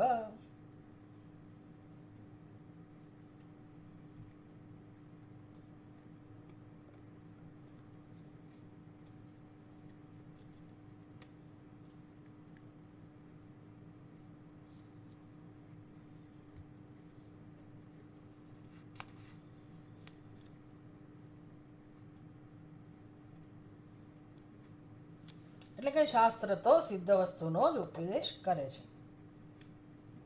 ધર્મ જિજ્ઞાસા વિભાગની અંદર પણ કેટલાક વાક્યો જે ભૂત વસ્તુની વાત કરે છે, એનો ઉપદેશ કરે છે, તો ભલે એમાં ક્રિયાનું સામર્થ્ય જણાતું હોય તો પણ એ ઉપદેશ તો ભૂત વસ્તુનો જ છે. એટલે હવે તમારે એને વધારે ડિટેલમાં જઈને સમજવું હોય તો રત્નપ્રભા,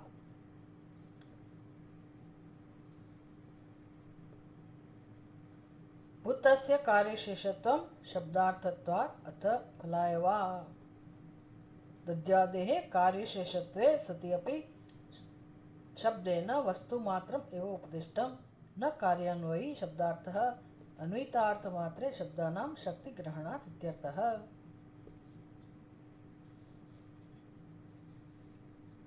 આ આપણે બધું રત્નપ્રભા સંસ્કૃતમાં અને પછી એનો હિન્દીમાં જે અનુવાદ છે, ભાષાંતર છે હિન્દીમાં, એ આપણે એની પછીના ક્લાસમાં કરી શકીએ.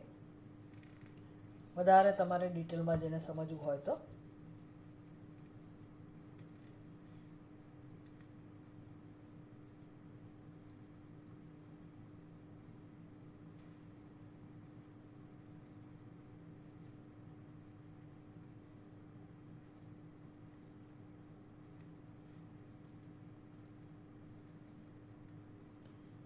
ક્રિયાર્થત્વેપી ક્રિયા નિવર્તેન શક્તિમદ વસ્તુ ઉપદિષ્ટમેવ. ક્રિયાર્થત્વમ તુ પ્રયોજનમ તસ્ય ન ચૈતાવતા વસ્તુ અનુપદિષ્ટમ ભવતિ. એટલે ભલે તમે એને કર્મમાં ઉપયોગી ગણતા હો આ બીજા બધા વાક્યોને કર્મકાંડ વિભાગની અંદર, જે ભૂત વસ્તુ એટલે સિદ્ધ વસ્તુની વાત કરતા હોય એવા જે વાક્યો હોય, અને તમે કહો છો કે ના, એને કોઈક રીતે ક્રિયામાં જોડી શકાય, તો શંકરાચાર્યજી કહે છે ભલે તમે એનો ક્રિયાર્થ પરત્વે અર્થ કરતા હો, પણ છતાં પણ ઉપદેશ તો એણે સિદ્ધ વસ્તુનો જ કર્યો ને શાસ્ત્રએ. એટલે શાસ્ત્ર સિદ્ધ વસ્તુનો ઉપદેશ કરી શકે છે. અત્યારે તો આપણે આ જ યાદ રાખવાનું છે કે શંકરાચાર્યજીને શું સમજાવવું છે. ખરેખર દલીલ કઈ છે? દલીલ એવી હતી કે ભૂત વસ્તુની વાત હોય જ નહીં, સિદ્ધ વસ્તુની વાત શાસ્ત્રમાં હોય જ નહીં. શાસ્ત્રમાં જે કંઈ છે એ કર્મને ધ્યાનમાં રાખીને જ હોય. એટલે શંકરાચાર્યજી કહે છે એવું નથી. તમારા કર્મકાંડની અંદર પણ ધર્મ જિજ્ઞાસા વિષયમાં પણ ઘણી બધી એવી વાતો છે, ઘણા બધા વાક્યો એવા છે કે જે કર્મ સાથે સંકળાયેલા નથી, એ સિદ્ધ વસ્તુનો ઉપદેશ છે. તો પેલો માણસ એટલે કર્મકાંડી કહે છે કે ભાઈ ભલે એવું લાગતું હોય સિદ્ધ વસ્તુનો, પણ એ છે તો ક્રિયા માટે જ, ક્રિયાના સાધન રૂપે જ એનો ઉપયોગ કરવાનો છે. શંકરાચાર્યજી કહે છે ભલે તમે ક્રિયા માટેનો ઉપયોગ કરો, પણ આટલું તો સિદ્ધ થયું ને કે સિદ્ધ વસ્તુ ભૂત વસ્તુની વાત શાસ્ત્રમાં છે. તો જો ધર્મના વિષયમાં કર્મકાંડ વિભાગમાં ધર્મને ધ્યાનમાં રાખીને સિદ્ધ વસ્તુની વાત કરતું હોય શાસ્ત્ર, તો પછી જ્ઞાનકાંડ વિભાગમાં બ્રહ્મ જે સિદ્ધ વસ્તુ છે, આત્મા જે સિદ્ધ વસ્તુ છે, એની વાત શાસ્ત્ર કેમ ના કરે? કરી જ શકે. શું કામ ના કરી શકે? એટલે લોકોનો વિરોધ છે કે ના, જ્ઞાનકાંડમાં કંઈ આવું ના હોય, એકલી વસ્તુની ચર્ચા ના હોય, એ વાક્યો હોય તો કર્મ માટે જ એને લઈ જવાના હોય. ભાષ્યકાર કહે છે કે એવું નથી. પહેલાં તો આટલું સમજો કે ભાઈ જે વસ્તુ છે સિદ્ધ જ છે, એનો ઉપદેશ શાસ્ત્રમાં હોઈ શકે છે. આ મુખ્ય પ્રયોજન હતું આ દલીલનું. હવે એ દલીલમાં હજી વધારે સૂક્ષ્મ બનાવશે.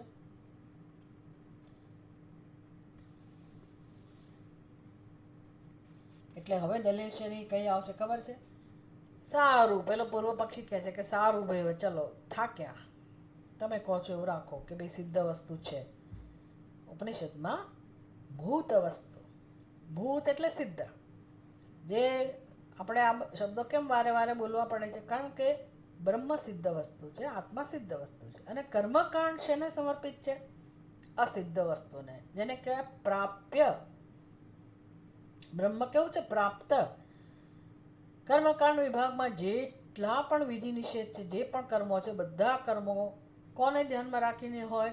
અપ્રાપ્ય વસ્તુને. અપ્રાપ્ય, અપ્રાપ્ય, અપ્રાપ્ત, પ્રાપ્ય નહીં પણ અપ્રાપ્ત, જે પ્રાપ્ય છે, જેને પ્રાપ્ત કરવાના છે. અપ્રાપ્ત અત્યારે નથી અને પ્રાપ્ય છે, મારે કરવાના છે પ્રાપ્ત.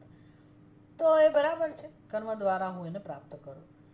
પણ ઉપનિષદમાં જે વાક્યો એવા છે કે જેનો વિષય પ્રાપ્ય નથી, જે પ્રાપ્ત કરવાનું નથી, જે પ્રાપ્ત જ છે એની વાત છે, એ વાક્યો નું મહત્વ છે. અને પૂર્વ પક્ષી કહે છે કે ના, આવું પ્રાપ્ત વસ્તુ વિશે વાત કરતું જ ના હોય, એટલે શાસ્ત્ર પ્રાપ્ત વસ્તુ વિશે કોઈ વાત નથી કરતું. એટલે બહુ દલીલથી સમજાવ્યું કે ભાઈ તમારા જ વિભાગમાં ઘણી બધી વસ્તુ એવી છે જે સિદ્ધ છે, પ્રાપ્ત છે, ભૂત છે, એની વાત શાસ્ત્ર કરે છે, તો જ્ઞાનકાંડમાં કેમ ના કરે? કરે છે. એટલે પહેલાં સ્વીકાર્યું કે ચલો માની લીધું, પણ તમને મળશે શું? પ્રાપ્ત વસ્તુની વાત વેદ કરે તેમાંથી તમને શું મળશે? શું ફાયદો? પૃથ્વી ગોળ છે, માની લો કે આ સિદ્ધ વસ્તુ છે, એની ઘોષણા કરી, એનો ઉપદેશ થયો, એની જાણકારી મળી, તો તમને થયું શું? તમને જાણીને શું મળ્યું? એનાથી શું વળવાનું છે? સત્યમ જ્ઞાનમ અનંતમ બ્રહ્મ કહી દીધું, એનાથી શું વળવાનું છે? યદી નામ ઉપદેષ્ટમ, ભાઈ તમે એમ કહેતા હો કે માત્ર ઉપદેશ જ છે, કિમ તવ તેન સ્યાદિતિ. હવે દલીલ એવી છે કે એમાં તમને શું ફાયદો છે? આવી સિદ્ધ વસ્તુની ઘોષણા કરવાથી તમને ફાયદો શું છે? જો તમારે કંઈ કરવાનું રહેતું જ ના હોય, આ વાક્યોથી, ઉપદેશથી, તમારા જીવનમાં કોઈ કર્મ જ કરવાનું રહેતું ના હોય, ખાલી જાણકારી મેળવવાની હોય, તો કેમ તવસ્યા, તમને શું મળશે? સરસ દલીલ છે આ. એટલે હવે આપણે પછીના ક્લાસમાં જોઈશું.